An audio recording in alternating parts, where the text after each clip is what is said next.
Hey, good evening. I just realized I haven't done a video on Genesis recently. So, chapter 34 is Dinah's story. Now, Dinah is the daughter of Leah and Jacob. And she went out into the city of where they had stopped, and they were living outside there. So she went out to meet some other young women around there, to make friends, right? Like girls do. She was old enough to, well, in those days, once a girl got her period, she was eligible for marriage. So she was old enough to touch the eye of a guy, and she did.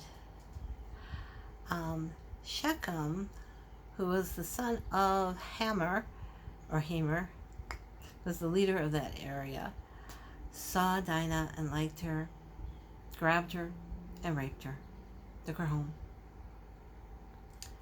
Jacob heard about it, and he was pissed, so he decided to wait for his sons to return from the fields. And Shechem told his father that he loved Dinah and he wanted to marry her. And Hamor is like, well, Jacob has all those sons, he's got all those herds, he's got money, he's got power. Okay, let's see if we can make this right. Well, as they were heading to Jacob's, the boys came home. Jacob told them what happened, and they were angry.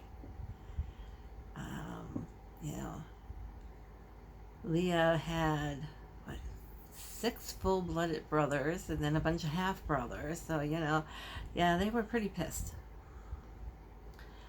And Hamor came and talked to them, and they actually met him and talked with him, and Hamor was like, or Hamer, it's Hamor, so Hamer, I think it's Hamer, Hammer, sorry, he's like, well, you know what, you're settling here, what we should do is you boys marry our daughters, our sons take your daughters for wives, and we all intermingle and become one big happy family. And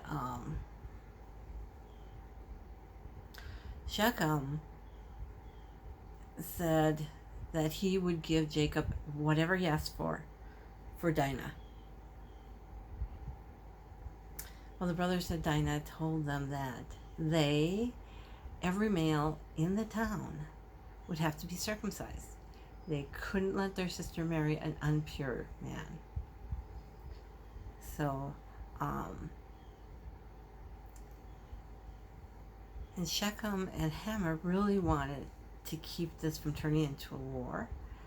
And so they're like, okay, let us go talk to our townspeople. So they went and called them out to the gate, the city, and they told them, and Hamor was like, this guy, he's got lots of money, he's got lots of herds, he's got rich relations, he's a powerful guy, we could really, everything he owns would become ours, and he's playing up the greed, and it worked.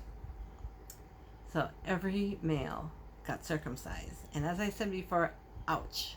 So these guys were laid up for like 3 days in pain, at least. And Simon and Levi, who were Dinah's full-blooded brothers, crept into the town while all the men were laid up and slaughtered them. They took their swords and they cut them up, and then the other brothers came and they looted the city. They took the women and children in as slaves. Well, it says prisoners, but I bet you they were slaves, really. And that's what happened. Jacob was very upset when he heard about it. He's like, what are you doing now? People are going to hate us. They're going to come after us. They're going to, are you mad?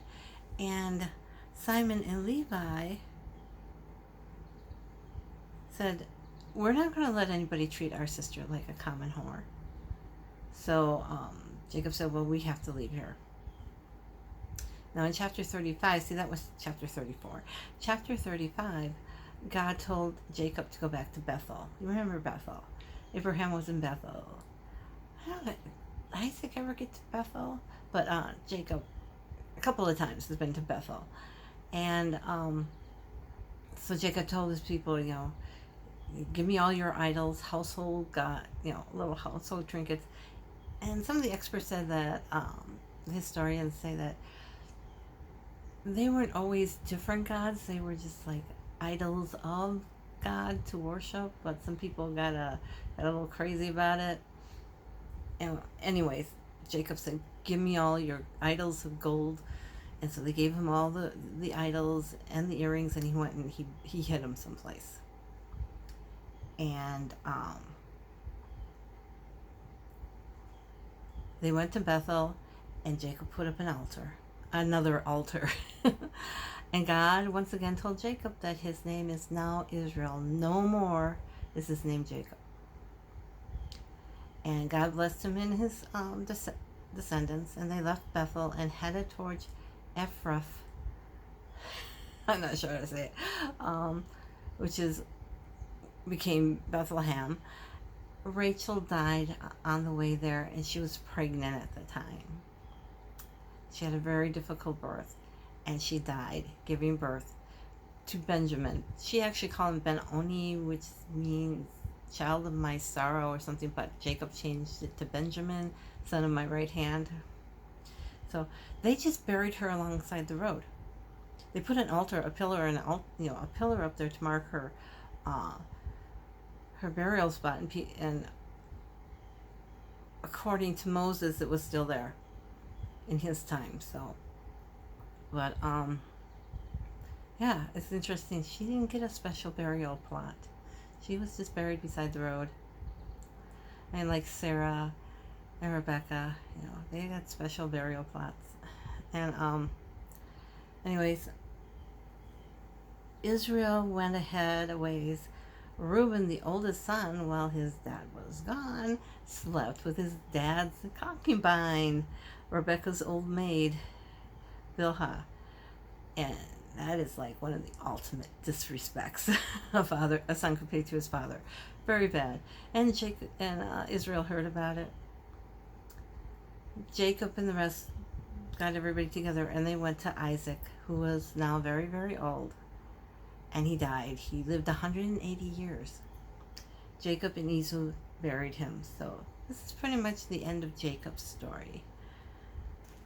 That was chapter 34 and 35. And if you like this, please subscribe. Thanks.